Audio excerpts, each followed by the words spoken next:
Hi guys, Black Ops 6 has two potential issues right now which are solvable. These are things that Treyarch could clear up and sort out and prevent and be mindful of at any time in the next couple of days, and if they do, then one or both halves of this video are gonna end up becoming pointless. And that would be great if they actually spoke to and answered the concerns I'm about to share. Then we would all be in a better place for the launch of the game. But until they do that, Black Ops 6 is facing two potential problems. And we're going to use the whiteboard today to sort of talk through it. It's going to be a bit more casual than a normal whiteboard video from me. And you can also see up the top here, there's a whole load of names from people that have been amazingly supportive on my streams recently. I've been streaming a bunch of zombies, and LTXE and Caden M especially. You guys have been incredible. So thank you. And without further ado, let's talk about the problem. As I'm sure you know, zombies Easter egg hunts are extremely important to the zombies community. They are essential. They are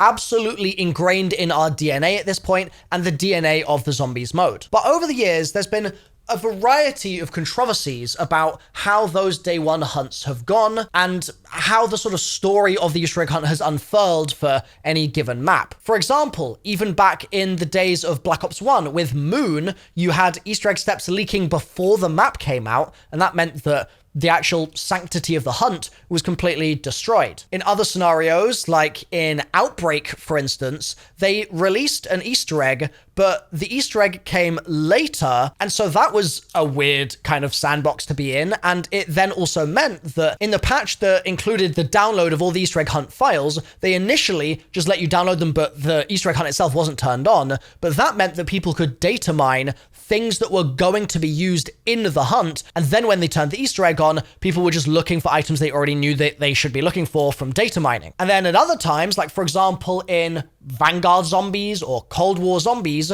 Treyarch has taken some measures to try and make sure that the Easter egg hunt has lined up for different people, because obviously at the launch of a game, in New Zealand, the game goes live 12 or 13 hours before it goes live in other parts of the world. And so if you're, for example, playing the game on Battle.net, you don't have a time-phased game launch, whereas on console, for example, New Zealand is first, and then it sort of slowly goes around the world based on everybody's time zone. And so if you're a Battle.net player, you don't get to take part in an Easter egg hunt if the hunt goes live at New Zealand start time, because they're 12 hours before you, and the egg would be solved by the time you actually were able to start playing the game. So what they've done in those scenarios is they've said, okay, for example, Cold War, right? The day before Cold War launched, they were like, heads up guys, the Easter egg is going to go live on launch day. So for our purposes, that would be October 25th for Black Ops 6. So it would go live on launch day at a single unified time, such as 9 a.m. Pacific or 8:30 a.m. Pacific. And so that's good because that means that the Battle.net players, for example, are able to participate in the hunt. But it has problems because that means that A, the map is out, the code is out in people's hands already, and so data mining and stuff can start. But also it means that you end up in scenarios where there's things that are found in the map already, which are actually Easter egg items, and you can tell they're Easter egg items, but they're just not interactable yet. But the people that have found those in advance, like the New Zealand players, for instance, still have an advantage over the Battle.net players because they've been able to familiarize themselves with the map and then find those items and go, okay, I know to come back to this car and lie down underneath it and grab the pipe that I can kind of yank off it, or I can tell I'm going to be able to yank it off. And that's going to mean that my Easter egg hunt progress is going to be faster than a Battle.net player who's jumping into the map for the first time at 8:30 a.m. Pacific on launch day and going, oh, wow, cool. How do I get out of spawn? So no matter how you do it, there's problems, right? But I think the biggest problem of all is when nobody actually knows what the plan is. So remember, I said there were two issues in this video. Let's talk about the first issue first. So far, for Black Ops 6, Treyarch has been weirdly cagey about when the egg is coming out. Or rather, I should say when the eggs, because it's Terminus and Liberty Falls. So in the COD Next stream, they said they're excited for the day one hunt. So that indicates that there's no multi-day time lock happening. It's not going to happen on the 27th or something. It's not happening at season 1 start or something like that. So that's good. The hunt is going to be sometime around day 1, whatever that means. But then you start to wonder, okay, day 1 is the 25th of October, and New Zealand players, for us in the UK or in the US, New Zealand players start playing on the 24th. So that would be day 0, right? So if they're calling it a day 1 hunt, does that mean that New Zealand players are going to have a time lock? But then they've also said things like Kevin Drew has said that the hunt is going to take place the old-fashioned way. So if they're talking the old-fashioned way, surely that would be how the hunts used to be in Black Ops 1, Black Ops 2, Black Ops 3, etc., which was a hunt that just started as soon as the map was available to play. And then there's other things like Intel blogs and stuff like that that say things like the Easter egg hunts launch when a new map launches. And so if it's at launch, well, the launch of the map is the New Zealand start time, which is so far ahead of everybody else. So is that when it's going to go live? Or is it going to be day 1? And is day 1 the 24th? Or is day 1 the 25th? Because technically, for a New Zealander, they're starting their day 1, right? They don't have a day 0. They're starting their day 1 on the 25th. It just so happens that that is the 24th for the rest of the world. And so you can see where the confusion comes from, right? They just haven't been specific in their language here. And there's a bigger problem as well. We'll get to that. That's problem number 2. But certainly just initially here, what I think this makes very clear is a sort of twofold need. Number 1, we need to know the exact time with a time zone attached to it that the Easter egg hunts are going live. We just need that. And if it's going to be at New Zealand time at launch of the map, or if it's going to be day 1, but day 1 adjusted to time gate it so that New Zealanders can't access it at first, whatever that is, we need Treyarch to come out and say both Easter egg quests and maybe some associated side quests will go live on October 25th at 8:30 a.m. Pacific time. We need that. And we need that now, not just because I want to know when the Easter egg's coming out, but also because people that are not YouTubers that might want to participate in a hunt, such as one of you guys, right?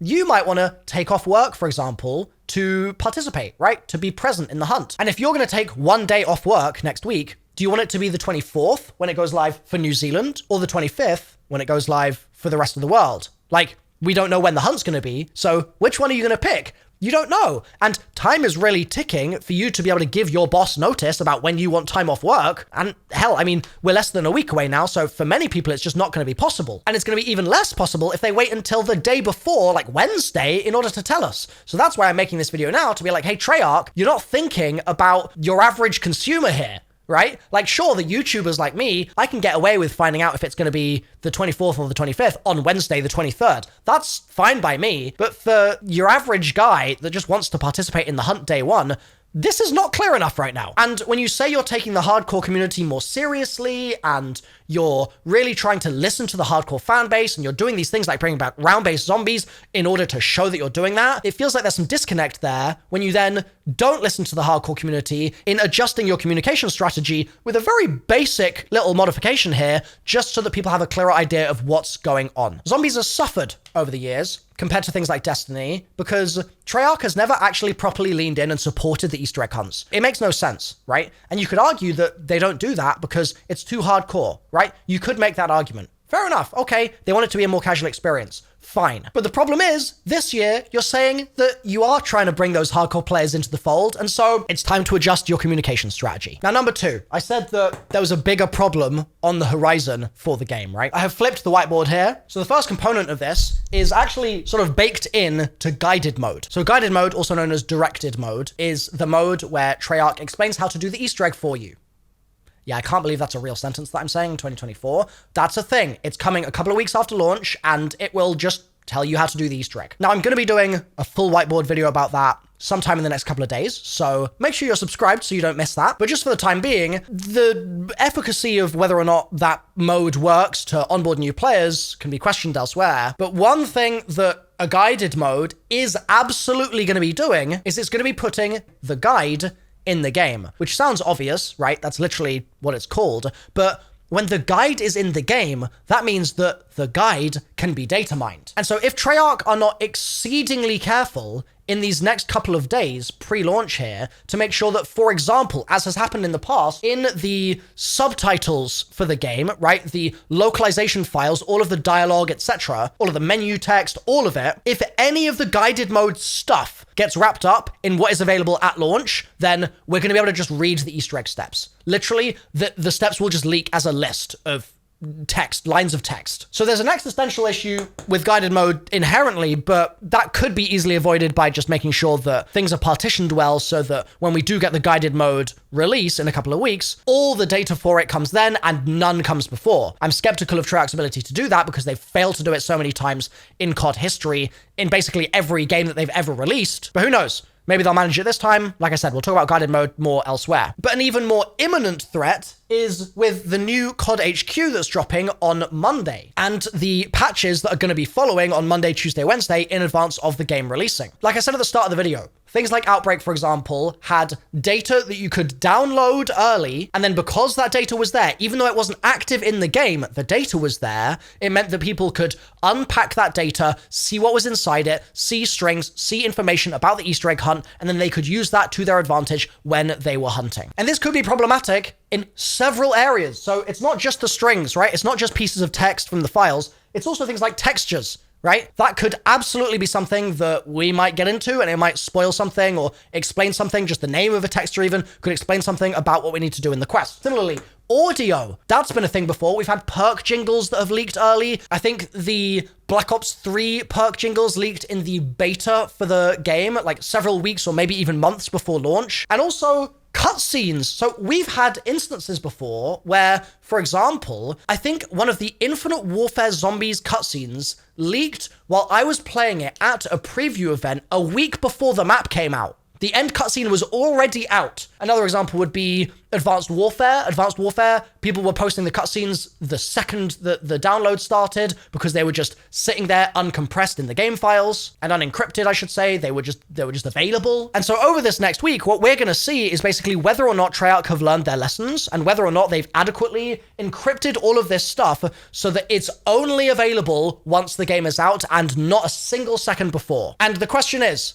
are they capable of this? And my fear is that they are not. And that is not to say that Treyarch are unskilled or Treyarch are lazy. That is simply to say that I fear they haven't put resources into doing this in advance enough for that team to then be able to do their jobs effectively in order to partition things in such a way that there aren't weird dependencies on a certain asset or a certain texture or whatever in the game that cause it to need to be visible somewhere in the main part of the game going live essentially minute 0 for New Zealand, despite it being something that's associated with the Easter egg that should be going live 12 hours later. It's just a very technically difficult thing to do, to pull those things apart. That's just the nature of game development, and especially a project this massive with this many teams working on it. And so I'm skeptical they're going to be able to do it. Now, does that mean it's guaranteed that there's going to be problems? No, it does not. And I would love, more than anything in the world, I would love to get 1 week from the posting of this video and for everything I've just described to have been a non-issue, right? That would be so amazing for all of us.